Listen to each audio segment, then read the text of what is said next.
Bukunya Pram dulu sampulnya tuh Quran juz amma kadang-kadang, tapi dalamnya bukunya Pram. Gitu. Ada anak UI, anak UGM yang mendistribusikan bukunya Pram gitu, dengan fotokopi, dan itu ditangkap lalu disidang. Hubungan kami dengan kaum intelektual pergerakan itu erat, dekat, dan mereka kayak orang tua yang mungkin itu tidak didapatkan di masa kalian. Kalau sekarang itu kita aktif di luar kampus, itu bisa menyebabkan nilai kita jelek, tidak lulus, DO. Jadi kampus itu lebih mementingkan banyaknya mahasiswa, kualitasnya tidak ada kira-kira. Nah, maka kalau ada dosen kok masih ngasih PR, skripsi, segala itu tugas-tugas kuliah yang bani, menurut saya itu out-of-date sama sekali ya. Kita mungkin tidak berdebat lagi di ruang terbuka, tapi kita berdebat dalam teks jurnal begitu. Semakin rezim itu berusaha menutupi masa lalu yang kotor, tragis itu, ya semua korban akan bicara. Karena ada korban, ada saksi, ada aktivis gitu yang akan mengingatkan terus.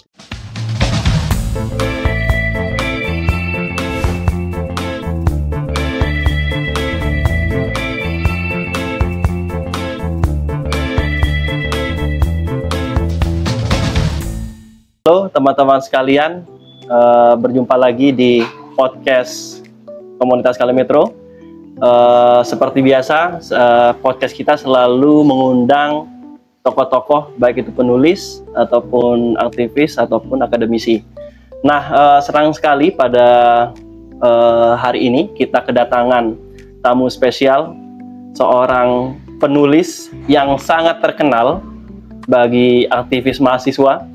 Bukunya selalu dicari, khususnya saat ospek, ya, saat penerimaan mahasiswa baru. Kemudian beliau menulis banyak sekali buku, tema-tema gerakan, mulai dari gerakan mahasiswa, gerakan Islam, ya. Yang terakhir menulis tentang kampus, situasi kampus yang semakin memprihatinkan.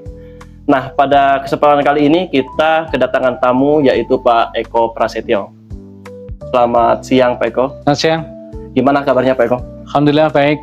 Alhamdulillah. Ini ke Malang dalam rangka apa, Pak? Ya, pertama diskusi ketemu teman-teman gerakan dan lagi nyiapin buku baru juga. Lagi diundang kawan-kawan organisasi gitu untuk datang. Nah, Pak Eko, mungkin ini banyak pasti teman-teman yang penasaran. Kenapa Pak Eko menulis begitu banyak buku tentang gerakan mahasiswa, tentang anak muda? Sebenarnya apa yang melatar belakangi Pak Eko menulis buku-buku ini, dan kira-kira zaman Pak Eko dulu mahasiswa itu seperti apa sih? Karena kalau kita baca buku Pak Eko, Bangkitlah Gerakan Mahasiswa, Bergeraklah, bahkan Kitab Pembebasan, ya, itu aura-aura membara sekali itu buku itu. Kita membaca, kita juga seperti ingin membakar gedung parlemen. Itu gimana, Pak? Boleh diceritakan mungkin ke teman-teman? Terima kasih ke teman-teman Indra Kali Metro, dan mungkin ini memang kesekian kalinya saya menerbitkan banyak buku tentang anak muda. Karena pertama, saya selalu punya, saya sama dengan Ben Anderson dalam ketika menulis Revolusi Pemuda, ya. Dia sangat yakin bahwa atlas perubahan sosial itu memang di tangan anak-anak muda gitu. Saya sangat percaya itu gitu. Takashi Shiraishi, Ben Anderson, dan banyak sejarawan-sejarawan Indonesia ini selalu mengatakan, terutama Ben, ya, selalu mengatakan bahwa anak muda adalah aktor bersejarah dalam perubahan-perubahan sosial, bukan hanya di Indonesia, di Asia Tenggara bahkan, ya, Filipina gitu. Itu juga anak-anak muda gitu. Proses transisi politiknya selalu melibatkan anak muda. Yang kedua, saya memang percaya pada anak muda karena dia lahir dalam situasi ketidakpastian global gitu kira-kira, dan dia sedang berusaha mencoba merumuskan identitas dirinya gitu. Maka saya selalu meletakkan anak muda itu, ya, mahasiswa, kaum terpelajar, karena mereka lah yang pertama kali mendapatkan pencerahan, ya, karena tradisinya dengan menjadi mahasiswa misalnya, dia mendapatkan di era saya tahun 90-an, dia mendapatkan semacam identitas intelektual gitu, yang dulu itu tidak dia peroleh di masa-masa waktu dia sekolah sebelumnya, ya, SMP, SMA, ya. Ya, itu dan yang paling saya alami secara langsung memang di masa-masa itu menjadi anak muda itu seperti satu situasi di mana kita diberi kesempatan untuk melakukan petualangan gitu. Dulu maka berbeda dengan di luar negeri, ya. Di luar negeri anak bisa mandiri cepat, ya, orang bisa bekerja lebih cepat misalnya. Sejak SMA mungkin dia bisa bekerja. Di Indonesia kan masa menjadi anak itu panjang gitu kira-kira.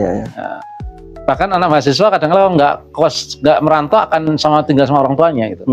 Jadi masa-masa menjadi anak muda yang panjang itu gitu. Itu memberikan kesempatan dia untuk memikirkan sesuatu yang dalam tanda kutip tidak realistis ya. Saya agak idealistik gitu. Karena makan mas tanggung orang tua, masalah orang tua gitu kira-kira. Jadi dia tidak memikirkan hal lain kecuali pikiran-pikiran ideal yang pada era saya itu ditanamkan begitu tua di lembaga pendidikan tinggi. Gitu. Saya ngelihat itu situasinya. Maaf dulu Pak Eko di kuliahnya di mana? Saya kuliah di UII. UII, Fakultas Hukum waktu itu. Ya. Dan itu era tahun 90 gitu. Ada 3 ciri era itu gitu. Era itu ada era pendidikan murah. Kota pelajar Yogyakarta juga sangat murah sama dengan Malang ya.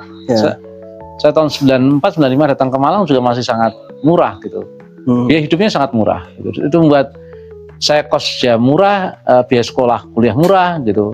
Dengan biaya hidup yang murah membuat kesempatan untuk melakukan petualangan intelektual terbuka, apalagi pusat-pusat toko bukunya banyak gitu. Di era saya tahun 95-96 banyak penerbitan buku yang muncul pertama kali gitu. Dulu kan penerbitan buku itu hanya ada di Jakarta. Gitu. Ya. Ketika tahun 95-94 itu penerbitan buku bergeser ke Jogja. Disitulah saya bekerja pertama kali di penerbitan pustaka pelajar yang sekarang masih populer gitu. Saya pertama kali bekerja dengan mereka gitu. Saya berkenalan erat dengan tradisi intelektual. Gitu. Itu saat mahasiswa? Saat mahasiswa. Saya semester 45 tuh saya udah bekerja menjadi editor gitu. Saya masih ingat tuh editor buku pertama saya tuh saya ngedit bukunya Profesor Abdul Munir Khan ya, Pak Munir Khan. Saya berkenalan dengan Islam liberal lewat Pak Munir gitu. Di tahun 93 tuh saya kenalan dengan pandangan-pandangan Pak Munir. Walaupun saya kenal dengan pandangan Cak Nur lebih dulu ya, tapi secara langsung ketemu fisik dengan kaum pembaharu tuh ya lewat Pak Munir gitu. Nah, ketika saya bekerja di penerbitan, otomatis saya ketemu dengan banyak penulis gitu. Pak Munir, Arfi Sanit, Arif Budiman, Ariel Herianto gitu. Saya ketemu dengan mereka gitu. Dengan ketemu dengan mereka, bukan hanya ketemu fisik dengan penulis Indonesia, saya juga berkenalan dengan penulis-penulis dari luar, Asghar Ali Jiner, Paulo Freire gitu, karena banyak terjemahan-terjemahan yang diproduksi saat itu gitu. Nah, saya mengalami perjumpaan intelektual yang bagi saya itu mengejutkan dan sangat inspiratif itu. Oh iya ya, saya ketemu dengan Anthony Gramsci misalnya. Nah, itu yang membuat dunia muda saya diisi oleh pertarungan pikiran-pikiran besar ya kira-kira. Yang itu jauh lebih mulia ketimbang saya hidup di kampus gitu. Saya nggak begitu betah di kampus. Saya kuliahnya lama sekali, 7 tahun saya kuliah. Dan lebih banyak aktif di luar. Lebih banyak aktif di luar ya. Dan waktu itu kesempatan terbuka aktif di luar gitu. Jadi kesempatannya sangat terbuka karena setiap orang sikap anak aktivis lebih baik untuk keluar dari kampus gitu. Saya lebih banyak punya kawan-kawan di UGM misalnya, di UIN ketimbang kawan-kawan di UII ya misalnya. Karena saya suka dengan ikut organisasi, saya bisa bertemu dengan kawan-kawan di kampus lain. Apalagi waktu itu kan jarak kampus di Jogja itu deket-deket gitu. UI di Taman Siswa, UGM di Kaliurang, UIN Jalan Solo itu deket-deket semuanya gitu. Waktu itu UST bertetanggaan, Universitas Taman Siswa tetanggaan gitu. Jadi jaraknya dekat gitu. Dan ada bis kota yang kesana kemari ya. Tapi kan ada ini Pak ya, kalau kita membaca itu ada fase-fase di mana buku-buku itu benar-benar diawasi oleh pemerintah ya. Beredar buku, tidak sembarangan buku bisa beredar begitu. Nah itu gimana Mas Pak Eko itu menemui itu nggak, kesulitan mendapatkan buku-buku? Karena katanya buku Pram misalnya, katanya buku Pram itu sampai harus dibaca secara sembunyi-sembunyi begitu. Iya, saya ngalami itu ya. Saya masuk Yogyakarta tahun 90 itu saat persidangan novel Pram yang difotokopi ya. Saya ingat sekali, saya ke mahasiswa baru tuh sempat diajak untuk ikut persidangan yang Pram ya. Karena ada anak UII, anak UGM yang mendistribusikan bukunya Pram gitu, dengan fotokopi, dan itu ditangkap lalu disidang. Lalu di tahun 93-94 ada bukunya Yusril Kunio namanya Kapitalisme Semua Asia Tenggara yang dilarang oleh kejaksaan. Siapa nama penulisnya? Yusril Kunio. Itu disertasi, sekarang bukunya masih ada, namanya judulnya Kapitalisme Semua Asia Tenggara. Di situ saya kenal dengan nama Sudegat Mono, Profesor Tejo, keluarga Cendana yang kemudian menjadi tulang punggung konglomerat di Indonesia. Buku itu dilarang tuh. Tapi semakin buku itu dilarang gitu, pemerintah itu kan kata istilah misal Foucault itu kan nggak bisa ngontrol 24 jam gitu. Dia nggak punya aparat yang terus-menerus mengontrol buku apa yang kita baca ya. Malah kalau kita baca buku yang Pram dulu sampulnya itu Quran juz amma kadang-kadang, tapi dalamnya bukunya Pram gitu. Atau Das Kapital tapi sampulnya apa gitu. Jadi sampulnya Al-Quran. Siasat kecil itu menegangkan tapi asik gitu ya. Saya senang ketika itu semakin buku itu dilarang itu semakin menjadi pusat pencarian gitu dan sering didiskusikan gitu. Jadi kalau pemerintah sekarang mau ngelarang-larang atau intimidasi itu nggak efektif. Dulu diintimidasi ya tetap orang harus bersiasat. Semakin penguasa itu melakukan pendekatan represif, itu semakin kontraproduktif karena siasat perlawanan itu jauh lebih banyak ketimbang cara penguasa mengendalikan pikiran kita ya. Berarti Pak Eko sempat datang persidangan Pram itu ya? Saya nggak sempat datang waktu itu karena waktu semester 1 saya. Oh, baru. Jadi tapi setelah itu saya selalu buku datang. Pram sudah beredar. Sudah beredar pelan-pelan. Saya ingat saya dapat arus balik itu waktu masih kopian awal-awal ya. Nah, itu saya dapat kopian. Buku Pram itu bisa didapatkan pertama lewat gerakan ya, aktor-aktor gerakan. Kadang-kala di Jogja kan ada pegawai tata usaha yang mengedarkan juga gitu kadang-kala. Nah yang untuk kopi. Yang kedua didapat dari intelektual. Saya kalau dapat buku Pram itu dari rumahnya Mas Arif Budiman, waktu di Solo Tigo, Pak Surito Arif. Itu saya dapat tuh buku Pram kadang-kala. Pram penerbit itu kadang-kala setelah kita ngirim ke intelektual di Solo Tigo waktu itu ya, yang berani-berani ya. Nah itu biasanya kami dapatkan gitu. Di era saya itu namanya silaturahmi ke intelektual itu normal gitu. Saya saya diisi berjarak ya. Gitu Pak ya? Iya. Misalnya ke rumah Pak Munir Mulkan itu Pak Munir itu rumahnya 24 jam buka dulu tuh. Saya kadang-kadang ke beliau itu jam 10, jam 11 gitu. Saya ke rumah Pak Surito Arif Budiman itu kadang-kadang saya nginep di sana. Saya berangkat dari Jogja pagi, Solo Tigo Jogja itu kan agak jauh. Ayo naik motor aja rame-rame. Nanti tinggal di rumahnya Pak Mas Arif Budiman, tinggal di rumahnya Pak Surito Arif, diskusi, besok minggu kita pulang gitu. Jadi ada kebiasaan anak-anak muda daerah saya itu berkunjung ke para intelektual yang longgar waktunya. Dulu nggak sesibuk dosen sekarang ya. Menurut saya dulu. Sekarang agak jarang ya kita temukan ya yang terbuka begitu dan menerima mahasiswa itu. Jarang kayaknya sekarang itu. Iya, dulu Romo Mangun misalnya itu orang besar sekali, orang besar, tokoh, novelis gitu ya. Tapi kalau saya sore ketemu, saya kadang-kadang nggak janji. Pas beliau ada yang ditemui dan ditemui lama, bukan sibuk, ditemui lama. Saya masih ingat tuh, saya terharu sekali. Kadang-kala jarak rumahnya Pak Romangun dengan jalan itu agak jauh. Kali Code itu. Saya nggak di Ngejayan. Itu saya kadang diantar sampai di pinggir jalan. Padahal jaraknya agak jauh gitu dari rumah. Pak Munir juga gitu. Selalu kalau saya pulang saya diantar sampai pintu lah. Terima kasih. Itu artinya apalagi kayak orang Mansur Fakih misalnya, yang saya juga kenal dekat sama beliau. Itu tambah. Kalau kita nggak bertamu di telepon sama dia, kok tumben nggak jarang ke rumah gitu. Kadang-kadang dikasih tahu, kok tumben kok nggak sering main gitu. Nah, hal-hal kayak gitu normal tuh ya. Seorang orang menjadi intelektual tuh peran pertamanya adalah rumahnya adalah untuk anak muda gitu. Rumahnya bukan untuk keluarga, terbuka untuk anak muda. Gitu. Ya, inklusif ya. Saya ingin meneruskan Bung ya. Ini Pak Eko ya, apa kan dulu yang sampean katakan barusan waktu kemerdekaan anak muda punya peran kira-kira di daerah Dengklok, Sahrir, Tan Malaka, terus di Orde Lama ada Sogi yang kita kenal, terus yang Orde Baru Pak Eko dan kawan-kawan yang memberontak pada otoritarianismenya Soeharto. Nah, saya lihat sekarang anak muda itu agak, mohon maaf ya, melempem Pak ya, dari gerakan omnibus sampai yang mutakhir kemarin. Itu agaknya tradisi yang Pak Eko sebutkan barusan itu mulai pudar kira-kira ya. Sudah mulai menurun. Nah, gimana Pak Eko melihat perubahan ini kira-kira ya? Apa sebetulnya membuat anak-anak muda sekarang itu kayaknya lebih tidak seprogresif zamannya Pak Eko kira-kira? Apakah ada perubahan teknologi kah, politik kah, ekonomi kah? Gimana Pak Eko menurut itu? Ya, mungkin ada banyak faktor ya, saya nggak tahu juga karena itu sudah bapaknya di kalian ya. Saya hanya bisa meraba-raba satu kondisi yang kadang-kadang saya mendapatkan anak muda ya seperti kalian ini, ya kalian progresif termasuk gitu. Teman-teman semalam juga progresif gitu. Mungkin tahun 90-an itu tidak Anda harus bayangkan itu tahun yang ideal ya. Tapi banyak juga anak muda kayak kami gitu. Lebih banyak anak muda yang nggak peduli juga gitu. Benar-benar. Tapi ada keadaan yang kalian nggak miliki. Misalnya tadi pertama, kaum intelektual yang sangat terbuka tempat tinggalnya gitu. Sehingga kami kalau mau demo bukan konsul dulu, tapi ketemu mereka dulu. Idenya apa, bocoran informasinya apa yang kita lakukan. Mereka kasih pandangan biasanya. Dan kalau nanti kita kena gebuk, ya mereka akan membela dengan cara masing-masing gitu. Pak Romangun ada satu bulan cerpennya, salah satu cerpen itu mengisahkan tentang demonstrasi kami gitu. Saya kadang-kadang nangis tuh baca cerpen itu karena itu cerpen-cerpen kami. Ini cara Romangun bela kami gitu. Dia tidak ngadvokasi tapi dia tulis cerpen tentang kami gitu. Yang itu dibaca oleh banyak orang. Artinya hubungan kami dengan kaum intelektual pergerakan itu erat, dekat, dan mereka kayak orang tua yang mungkin itu tidak didapatkan di masa kalian. Benar.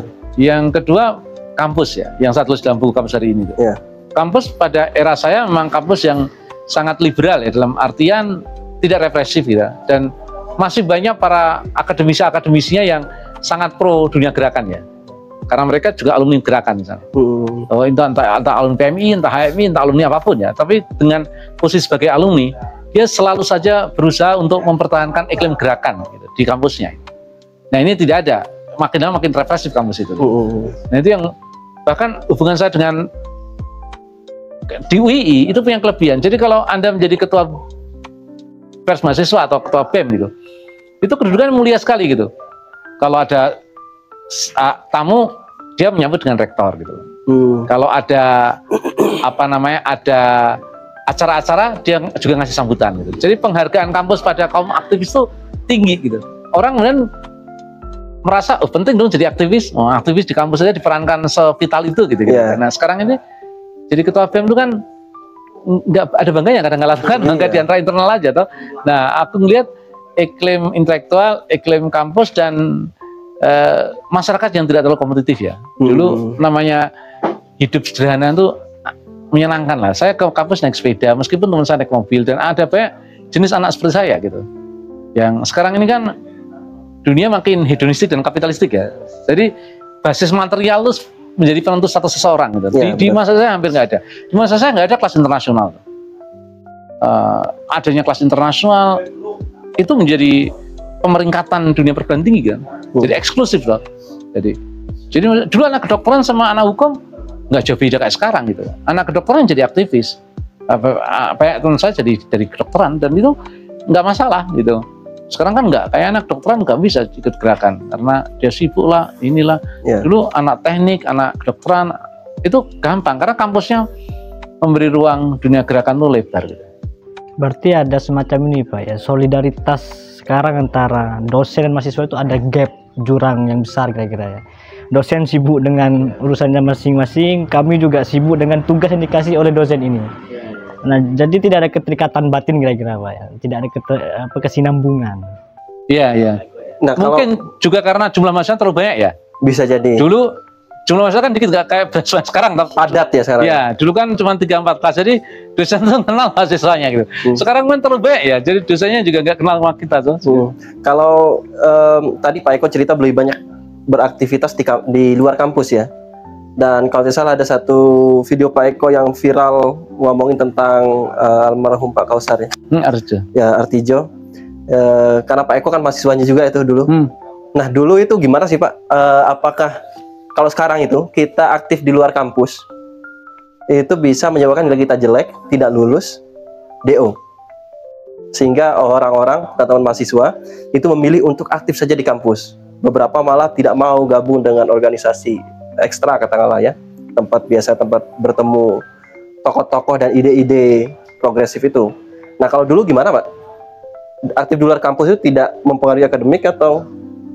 Ya pasti mempengaruhi ya. Buktinya IP saya juga nggak bagus lah kira-kira. Jadi cuman dulu itu dapat IP jelek itu bukan sesuatu yang sangat memalukan gitu. Beda dengan sekarang ya. Sekarang tuh rasanya mendapat IP 2,4 itu udah putus asa sekali kita itu. Karena pendidikan sekarang itu orientasinya menciptakan manusia itu sempurna mungkin gitu. Iya, iya. Kalau bisa bahasa Inggris, kalau bisa IP yang bagus itu ideal baru. Sehingga yang bodoh yang hanya bisa baca puisi, hanya demo tuh nggak pede itu sekarang.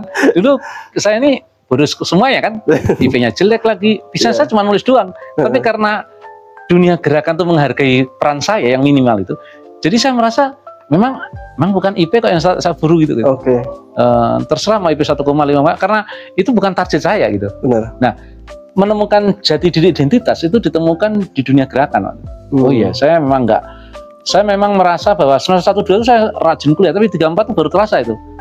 Ya ini kampus ini cuman lalu lintas saja gitu. Boleh mampir, boleh enggak gitu. Kalau saya kan dulu semesternya tuh nggak usah selesai lah. Cuma gak enak sama orang tua saya toh, ya harus selesai lah kira-kira. Karena saya yakin kalau cuma dapat pekerjaan itu pasti dapat lah gitu. Cuman saya nggak mau buang-buang waktu di ruang kuliah terlalu lama lah gitu. Benar. Nah, buat saya orientasi itu yang dulu beresiko, tapi dulu menempuh resiko itu tuh banyak temennya lah kira-kira. Iya. Artinya yang goblok tuh banyak lah kira-kira. Sekarang yang IP 1, kalau dikit kan cuma malu sendiri loh kita kira-kira. Iya, iya. Nah itu yang membuat kultur kompetitifnya tuh tidak sekejam sekarang ya. Iya. Nah saya ngelihat bedanya di Sekarang itu hasrat untuk berpetualang di luar kampus itu yang kayaknya berkurang sekarang itu. Dan di sisi lain ini Pak Eko ya, ada liberalisme kampus kira-kira yang disampaikan Pak Eko tadi. Jadi kampus itu lebih mementingkan banyaknya mahasiswa, kualitasnya tidak ada kira-kira. Nah itu menurut Pak Eko itu dampaknya besar sekali terhadap intelektualitas mahasiswa, gerakan. Nah menurut Pak Eko gimana sih liberalisme kampus ini sebenarnya? Ya, dalam buku saya Kampus Hari Ini memang proses liberalisasi kampus tuh efeknya berbahaya sekali ya. Pertama yang paling saya riset dalam buku saya itu yang pertama adalah pengekangan kebebasan akademik ya. Mulai menyempit ruang kebebasan itu. Sehingga diskusi-diskusi kritis dilarang bahkan. Benar. Ruang yang kedua, kalau penyempitan akademis itu maka terjadi diskriminasi kelas ya. Hanya kalau mahasiswa yang bayar mahal aja kan diberi hak istimewa gitu. Yang mampu duduk perguruan tinggi negeri adalah mahasiswa yang punya kemampuan ekonomi cukup lah sekarang ini. Nah, artinya ada kastanisasi tuh, dan kondisi itu membuat kampus kehilangan tradisi intelektual gitu. Tradisi intelektual ada debat, ada diskusi gitu. Saya tuh kadang-kadang merasa saat ini tuh lebih baik nggak usah kuliah di kampus negeri ya, mending kampus swasta kecil aja gitu. Yang mahasiswa cuma 10-20 itu lebih baik gitu. Karena kampus negeri sekarang dengan populasi mahasiswa banyak seperti itu, saya nggak yakin mereka dapat pengetahuan ya. Benar. Karena nggak mustahil. Mending kampus yang kecil hanya 20-30, memang dosennya biasa-biasa aja. Tapi kan ini sekarang ada YouTube, ada macam-macam, kita bisa mengetahui sendiri. Belajar itu lebih otodidak menurut saya. Maka kalau ada dosen kok masih ngasih PR, skripsi, segala macam tugas-tugas kuliah yang bani, menurut saya itu out-of-date sama sekali ya dosen. Mestinya tidak relate sebenarnya. Iya. Mestinya dosen itu mulai kenal dengan mahasiswanya, mulai dekat dengan satu dua mahasiswa yang mungkin harus dia bimbing gitu. Iya. Istilah saya tuh dosen itu mengalami sekularisasi subjektif dan objektif. Sekularisasi subjektif itu adalah hubungan interpersonal antara mahasiswa itu makin hari makin hilang ya. Sekularisasi objektif yang membuat hubungan dosen dengan mandat mulia pengajar itu menjadi nggak ada gitu. Jadi dia tidak punya. Selalu kan saya sering tanya sama dosen-dosen kan, yang teman-teman saya, ngapain sih karena nggak bisa diskusi kayak aku dulu? Wah udah sibuk lah, sekarang tertekan gini. Dulu juga tertekan, tapi dosen juga mau aja menemui mahasiswa gitu. Yeah. Suasana tertekan tuh sama dulu juga gitu. Dulu mah tekanan Soeharto kan. Dosen-dosen kayak Mas Arif Budiman mau nerima kita, soalnya bukan tekanan, soalnya kalau Anda menempatkan diri sebagai guru, ya harus Anda bimbing anak-anak gitu. Harus mau punya waktu banyak untuk anak-anak muda gitu. Nah, itu yang saya lihat kurang. Ya biasanya argumen teman-teman di kampus, teman-teman dosen di kampus itu seringkali kan kita mungkin tidak berdebat lagi di ruang terbuka, tapi kita berdebat dalam teks jurnal begitu. Cuman yang saya lihat jurnal-jurnal kita tidak ada yang berdialektika, hanya meneruskan gitu ya. Dan kadang hanya deskriptif, dan itu pun tidak sampai kepada mahasiswa kadang. Dan jelek. Jeleknya urusan lain lah ya. Iya. Semua sudah tahu. Nah, saya melihat ada gap di situ juga, Pak. Termasuk soal kalau dulu mungkin zaman Pak Eko sumber informasi, gagasan salah satu kan lewat buku dan koran ya, Pak ya. Sekarang itu generasi saya dan ke bawah ini kita lebih banyak mengkonsumsi audiovisual, media sosial, YouTube ya, X, Facebook begitu, Instagram dan lain-lain. Nah, sehingga kalau ruang-ruang ini tidak diisi dengan pembicaraan-pembicaraan yang katakanlah memberikan perspektif lain kritis, kita akan kehilangan itu. Karena rata-rata mahasiswa yang digunakan itu sekarang itu. Kalau yang diisi itu hanya jurnal, tidak akan pernah sampai gagasan-gagasan seprogresif apapun. Itu yang saya lihat itu hari ini. Iya, saya setuju itu. Ya. Dunia agak lain.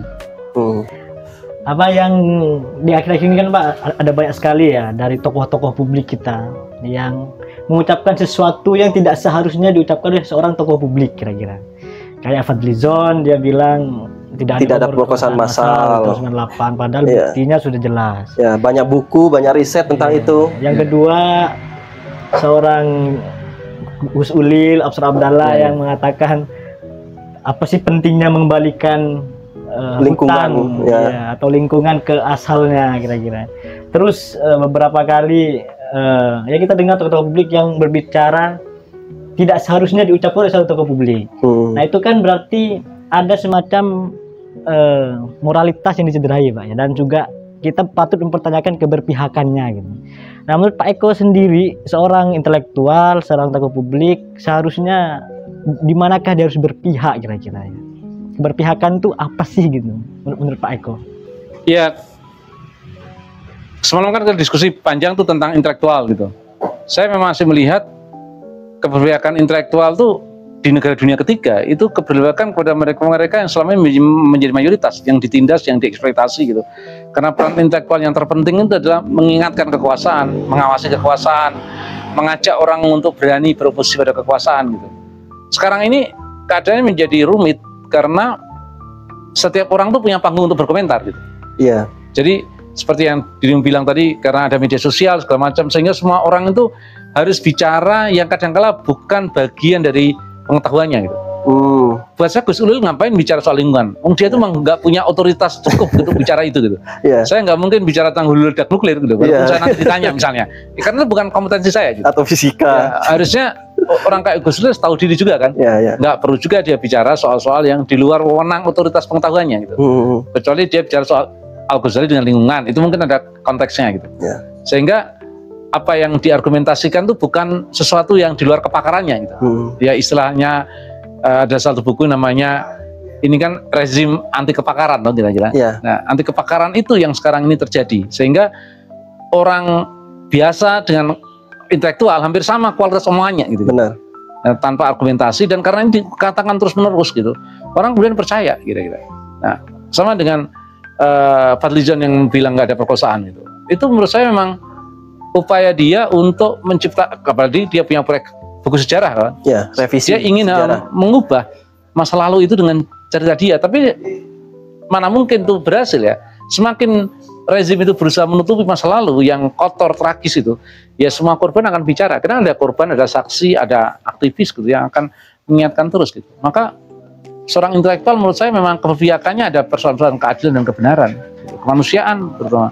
Dan seorang intelektual harus menjadi jubir bagi persoalan itu gitu. Tanpa itu ya dia bukan intelektual, dia hanya tukang aja, pejabat aja gitu. Asal ngomong aja. Ya, asal ngomong aja gitu. Berarti harus digarisbawahi ini, Bu. Intelektual adalah juru bicara kebenaran. Iya. Itu harus dikatakan, walaupun itu agak idealistik tapi memang begitu harusnya. Dalam sebuah situasi yang banal kayak gini, kita bicara sangat ideal itu, biar orang tuh milih gitu posisinya. Sekarang itu jangan sampai kita merendahkan diri hanya untuk melayani debat-debat remeh-temeh itu gitu kira-kira. Oke. Makanya kita butuh sebenarnya orang-orang yang intelektual yang bisa melawan narasi yang dibuat oleh intelektual lain, katakan tadi ya Gus Ulil dan lain-lain. Kayak Gus Ulil misalnya, beliau itu punya banyak jamaah ya, karena membuka ngaji Ihya gitu. Saat dia ngomong maka banyak juga yang mengimani juga begitu ya, sebagai jamaahnya. Oh iya Pak Eko, sebelum mungkin ini karena sudah mau habis, sudah diingetin sama teman-teman, bisa ini nggak Pak, memberikan rekomendasi buku yang harus dibaca oleh mahasiswa hari ini Pak? 5 buku kira-kira yang wajib dibaca oleh mahasiswa. Ya, ada trilogi saya yang saya tulis ya, Bangkitlah Gerakan Mahasiswa, Bergerak Mahasiswa, Kampus Hari Ini. Itu satu buku yang hasil riset saya panjang tentang anak muda ya. Yang keempat adalah Kitab Pembebasan, yang saya hampir 2-3 tahun saya menulis tentang kisah para nabi ya. Dan terakhir saya dulu nulis buku tentang Al-Alaq ya. Al-Alaq tradisi intelektual ya. Di situ bagaimana itu tradisi membaca ya, yang harus hidup kembali. Tuhan itu memerintahkan manusia itu membaca, itu perintah pertama kali bahkan sebelum sholat menurut saya. Jadi orang Islam tanpa membaca itu batal semua aktivitas rohaninya kira-kira, karena itu yang paling penting membaca gitu. Kenapa saya nulis buku Al-Alaq? Karena itulah 5 dasar buku itulah yang saya sebenarnya proyek intelektual saya untuk anak-anak muda gitu. Dan saya merasa bahwa hanya melalui buku kita berhadapan dengan zaman yang makin ringkih, makin berat yang untuk dihadapi. Berarti Bangkitlah Gerakan Mahasiswa, Bergeraklah Mahasiswa, Kitab Pembebasan, Al-Alaq, dan Kampus Hari Ini tadi. 5 buku yang harus dibaca. Nah, kabar dari penerbit akan ada buku baru, Pak Eko, tentang anak muda, Pak ya? Iya. Mungkin bisa di-spill Pak ke teman-teman. Bukunya nanti tentang apa? Buku ini saya selalu bilang ini buku perpisahan saya dengan anak muda ya. saya akan menyelesaikan semua buku-buku anak muda itu pada buku penutup itu, yaitu Panggung Anak Muda, buku Cinta dan Pemberontakan. Itu mungkin saya sudah tidak bisa mengikuti anak muda terlalu jauh. Ini istilahnya apa, jurus terakhir saya untuk membekali anak-anak muda berhadapan dengan zaman yang tidak penuh ketidakpastian. Buku itu merupakan dedikasi saya, dedikasi anak-anak muda yang hampir 20 tahun menemani saya. Ngundang saya diskusi, ngundang bertemu, ngundang ketika ada demonstrasi, minta dibela ketika dia di DO gitu. Buku itu rekaman panjang selama itu, dan buku itu penutup terakhir dari buku-buku anak muda saya. Dari Panggung Anak Muda, buku Cinta dan Pemberontakan. Oke, begitu teman-teman. Jadi akan ada satu buku lagi, buku terakhir, buku pamungkas ya, tentang anak muda dari Pak Eko. Terima kasih banyak Pak Eko. Makasih sekali. Obrolannya pada siang hari ini. Begitu teman-teman, kita akan bertemu lagi di episode selanjutnya. Terima kasih. Terima kasih.